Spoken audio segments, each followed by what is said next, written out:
ඔබ මේකේ කොහේ හරි ඉන්නවා. මට ඔබව පේන්නේ නැහැ. ඔබ ගොඩක් දුරයි. නමුත් ඔබ මේකේ කොහේ හරි ඉන්නවා. සමහර විට මෙතන, සමහර විට මෙතන. ඔබ මේකේ ඕනෑම තැනක ඉන්න පුළුවන්. නමුත් ඔබ අනිවාර්යයෙන්ම මේ ගෝලයේ කොහේ හරි ඉන්නවා. ඔබ කුමක් සඳහාද ඉන්නේ කියලා ඔබ දන්නේ නැහැ. කාටවත් තේරෙන්නේ නැහැ. ඔබ දන්නා සියල්ලත් මම දන්නා සියල්ලත් ඔබ මේකේ කොහේ හරි පය ගහලා ඉන්න බවයි. ඇත්තටම මොකක්ද මේක? නිමක් නැති විශ්වයක එක පුංචි ස්ථානයක පාවෙන අමුතු ශාස්ත්‍රීය තෙත පාෂාණයක්. ඒකේ ජලය තියෙනවා, වාතය තියෙනවා, සරු පස තියෙනවා, ජීවය තියෙනවා. ඔබ සිටින මේ පාෂාණය ඉතා කුඩයි. ඔබ මේ පාෂාණයට සාපේක්ෂව තවත් කුඩයි. අපි ටිකක් ඈතට ගියොත් ඔබ කෙතරම් කුඩාද කියලා බලන්න. ඊටත් වඩා ඔබ කුඩයි. ඔබ ඉතා කුඩයි. ඔබේ මොළයට ඔබ කෙතරම් කුඩාද කියලා හිතා ගන්න අමාරුයි. එතරම් කුඩා ඔබ මේ අඳුරු විශාල නිමක් නැති අවකාශයෙන් වටවුණු මේ කුඩා පාෂාණය මත සිටිනවා. මේ පාෂාණය ඔබට ජීවය ලබා දෙනවා. එහි කබ්බල මත ජීවත් වීමට අවශ්‍ය සියල්ල යම් කාලයක් සඳහා ඔබට ලබා දෙනවා. ඔබ මේ අදහස සලකා බලන විට ඔබ කුමන මනෝභාවයක සිටියත් එය ටික කාලයක් වගේ දැනෙන්න පුළුවන්. එහෙම නැත්නම් කිසිම කාලයක් නෑ වගේ දැනෙන්නත් පුළුවන්. ඔබට එය කෙසේ දැනුණත් වෙන ඕනෑම දෙයකට සාපේක්ෂව එය ඉතා කුඩයි. කිසිදා නොනවතින චිත්‍රපටයක ඔබ තනි රාමුවක්. ඉවත් කළ හැකි රාමුවක්.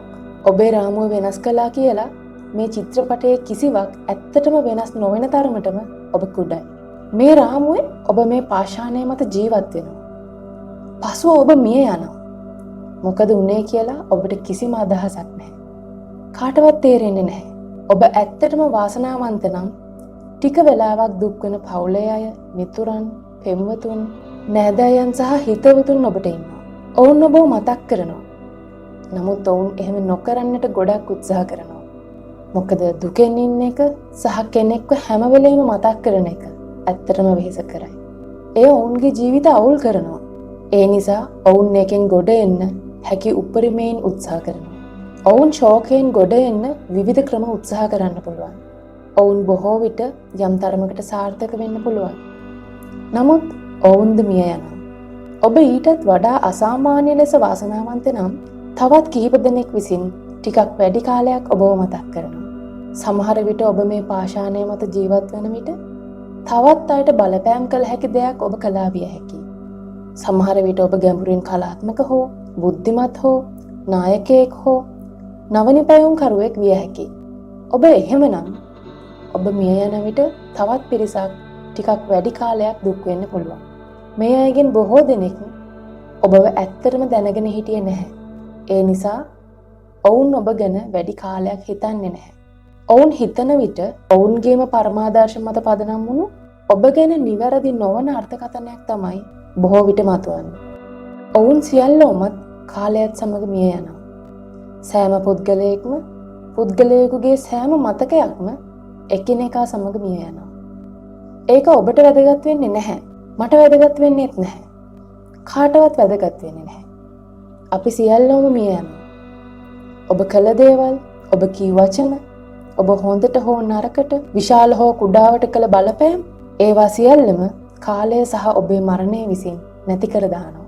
ඒ නිසා ඔබ දැන් මොනවා හරි ගැන කලබල වෙනවා නම් සමහර විට රැකියා සම්මුඛ පරීක්ෂණයක්, විශාල ඉදිරිපත් කිරීමක්, වැදගත් පරීක්ෂණයක්, දුෂ්කර සංවාදයක්, මේ වගේ දෙයක් නිසා ඔබ කලබල වෙනවා නම් ඔබට කාංසාවෙන් ක්ලාන්තයක් වගේ දැනෙන්න පුළුවන්. ඔබේ ජීවිතයේ ගමන් මඟ මේ එන මොහොත මත තීරණය වෙන බවක් ඔබට දැනෙන්න පුළුවන්. යථාර්ථයේ ඉරණම ඔබේ උරහිස් මත බව ඔබට දැනෙන්න පුළුවන්. ඒත් ඇත්තට මේක එහෙම නැහැ. ඔබ අසාර්ථක වෙයි කියලා ඔබ බය වෙන්න පුළුවන්. නමුත් සියල්ල හොඳින් සිදු වේවි. මොකද කිසියම් හේතුවක් නිසා සිතාගත හැකි සියලුම බාධකවලට එරෙහිව ඔබ මේ අමුතු පාෂාණය මත ජීවත් වෙනවා. ජීවය බිහි කරන මේ ග්‍රහලෝකය මත නිරන්තරයෙන් වැඩි ජීවයක්, ශක්තිමත් නව ජීවයක්, බුද්ධිමත් ජීවයක් බිහි කරනවා. ඔබ මේ හිතාගත නොහැකි විභව ශුන්‍යතාවය තුලත් සිහියෙන් හැඟීම් සහ චින්තනය හසුරවනවා. ඔබට කරන්න පුළුවන් එකම සැබෑ වැරද්ද තමයි මේක නොදැනීම. නැත්නම් සිහියෙන් නොසිටීම. ඒ කියන්නේ කිසිදා විවේක නොගෙන මේ හාස්‍යජනක සිත් ඇදගන්නා සුළු විකාරයේ රස විඳීම. ඔබ වටා තියෙන හැම දෙයකම Tamanගෙන්ම එහා කිසිවක් නැහැ කියලා වටහාගෙන ඒ සිතුවිල්ලෙන් ආශ්වාදය සොයා ගැනීම. අන්න එතන තමයි ඔබ වරද්ද ගන්න තැන. සූර්ය පද්ධතියක පාෂාණයක් මත මන්දාකිනියක විශ්වයක කවුද දන්නේ එතනින් එහා පැත්තේ කොහොම තැනකද ඔබ මේ ඉන්නේ කියලා. අන්න එහෙම තැනක ඔබ වීම යන්නෙන් අදහස් කරන්නේ කුමක්ද? ඒ ගැන ගවේෂණය කරන්න නම් කරුණාවන්ත සහ යහපත් වීම, විනෝද වීම, ආදරය කිරීම, සිනාසීම, ඇඬීම, උත්සාහ කිරීම, අසාර්ථක වීම, ජීවත් වීම සහ කුමක් සිදු වුණත් ඔබට මේ සියල්ල කළ හැකි බව මතක තබා ගැනීමම ඉතා වැදගත්. ඔබ ජීවිතයේ නරකම අවස්ථාව අත්විඳිමින් සිටියත් ඔබ ඔබේ උපරිමය උත්සාහ කරනවා. ඔබ ඔබම වෙනවා. අනුකම්පාව, අවංකභාවය, උත්සාහය සහ අවබෝධය සමග ඔබට කළ හැකි දේ ඔබ කරනවා. එය තවමත් නරකම අවස්ථාවට යනවා වෙන්න පුළුවන්.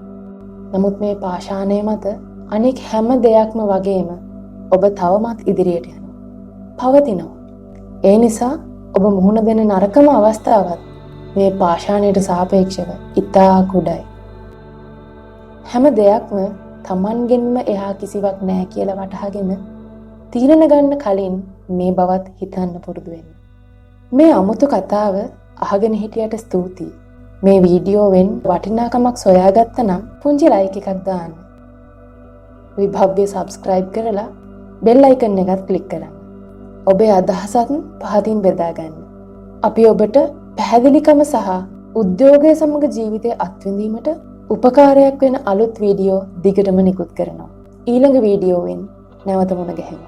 ඔබට ජය.